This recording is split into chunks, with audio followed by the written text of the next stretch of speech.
O nosso assunto agora é a 50ª edição da Semana Internacional de Vela de Ilhabela, que tem mais uma grande comemoração nesta temporada.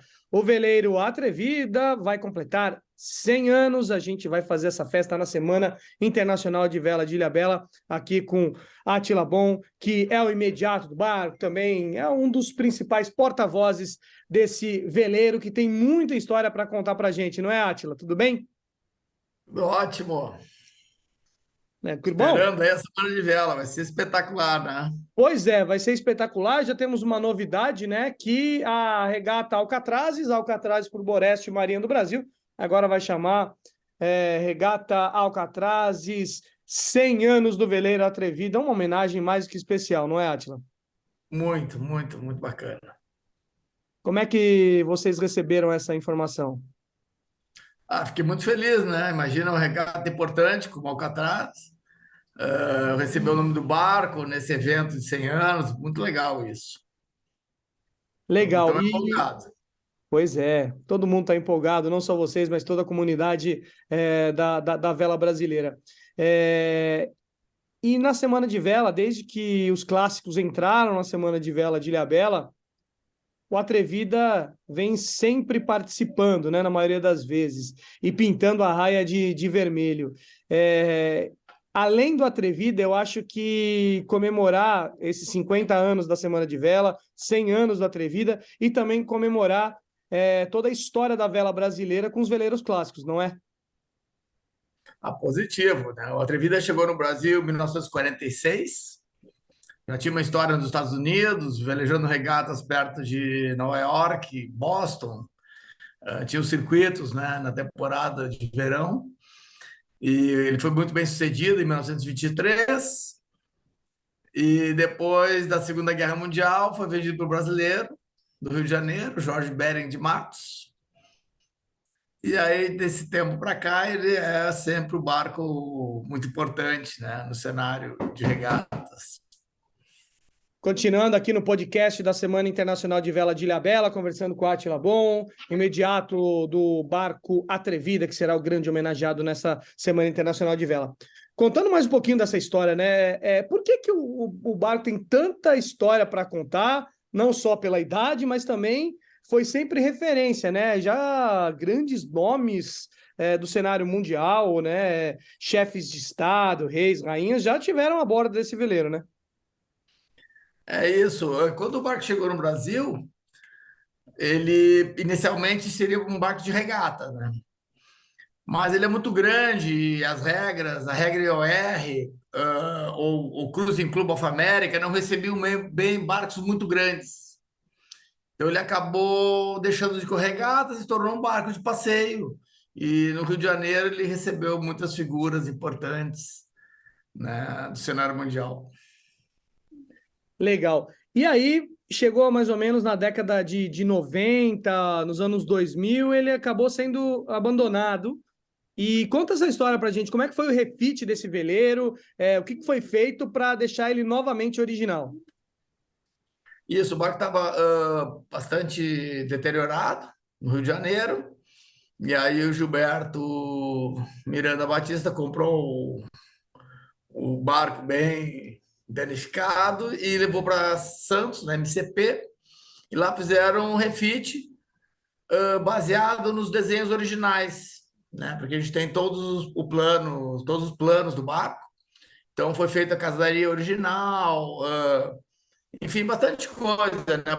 Aproveitando os desenhos. Então o barco ficou bem perto do barco original, né? Apesar da reforma extensiva, né? Foi uma reforma muito grande.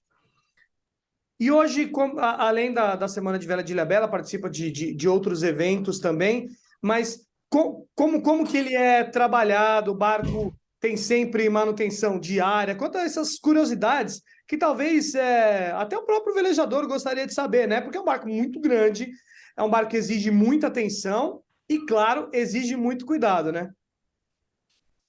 Eu cheguei nesse barco em 2008 e foi um desafio aprender a lidar com um barco desse tamanho, né? O barco desloca 90 toneladas, tem muitos equipamentos, né? O barco, para ter uma noção, Um barco normal trabalha com 12 ou 24 volts. A nossa energia básica lá é 220, 100% alimentado por geradores o tempo inteiro.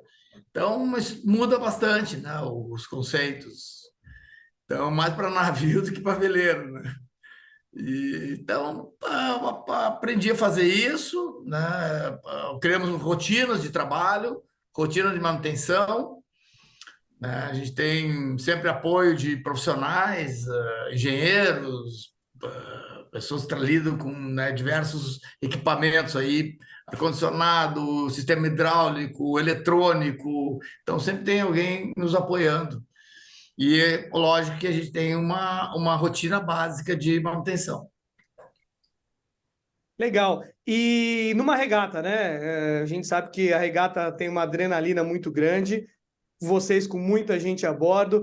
A comunicação, claro, cada um tem a sua função, do comandante, do tático, você como imediato, os proeiros, todo mundo tem uma função sincronizada a bordo. Porém, para fazer uma manobra num barco tão grande como esse, qual a maior dificuldade?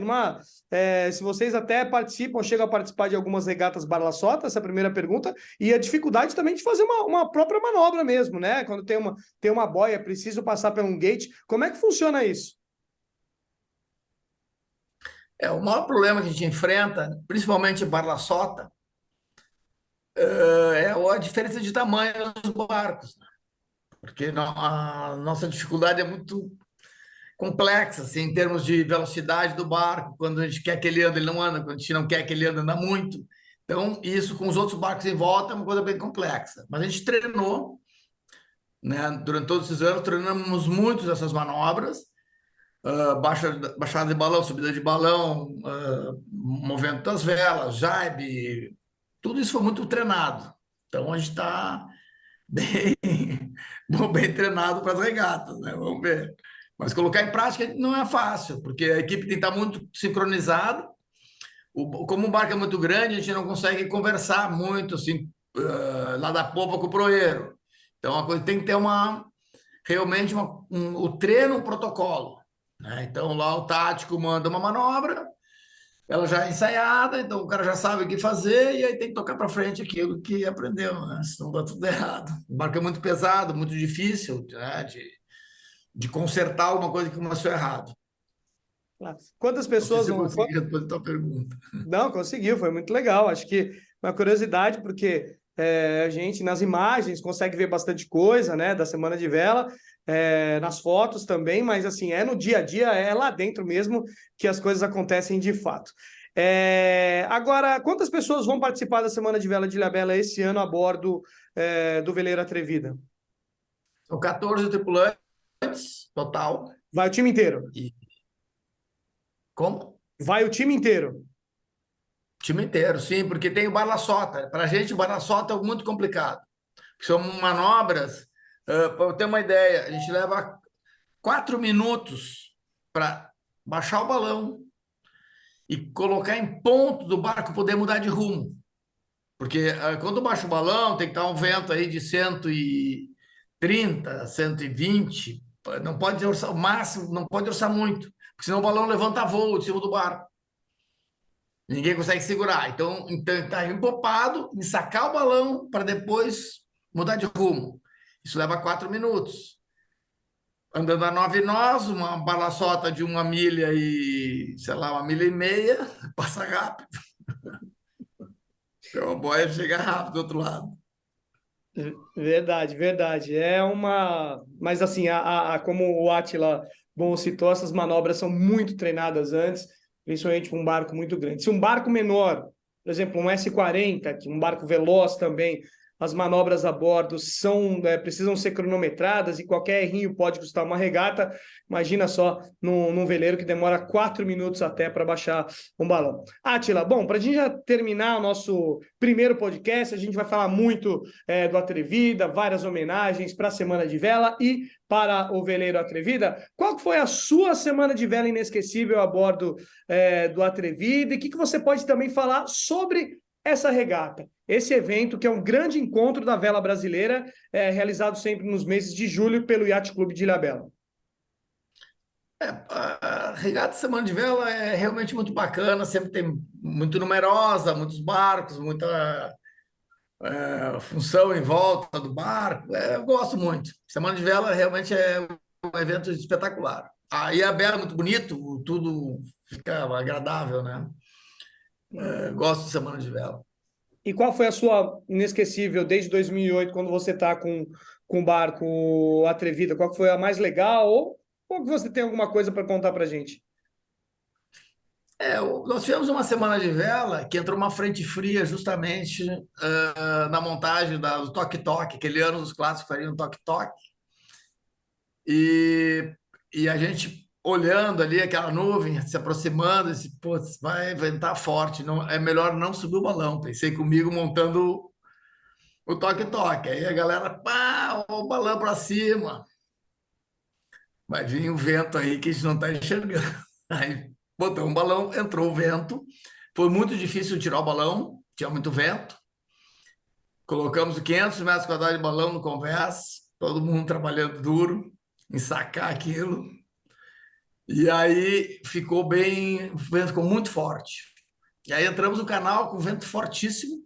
Eu tenho vídeo disso, vai gostar. Nossa, E aí o barco entrou andando muito rápido, bonito de ver. Só que tínhamos que fazer um jaibe, porque eu estava ali perto da Petrobras, né? E tinha que fazer um jaibe para apontar para o clube. Aí, quando fez esse jaibe, o barco inclinou muito. Inclinou de forma que molhou o convés inteiro, né? Cockpit, encheu d'água, foi espetacular. com Né? Então, certeza. isso vai ficar na memória, né? Esse Deve ter evento. sido sensacional isso, né, Atila?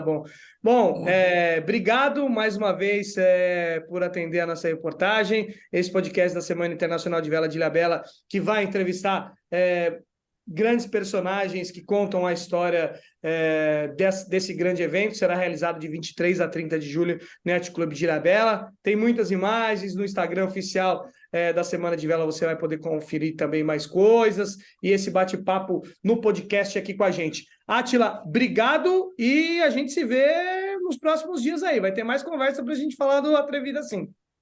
Bora, vamos lá para venha para Ilha Bela, vamos ali na Atrevida. A entrevista a bordo vai ser bom.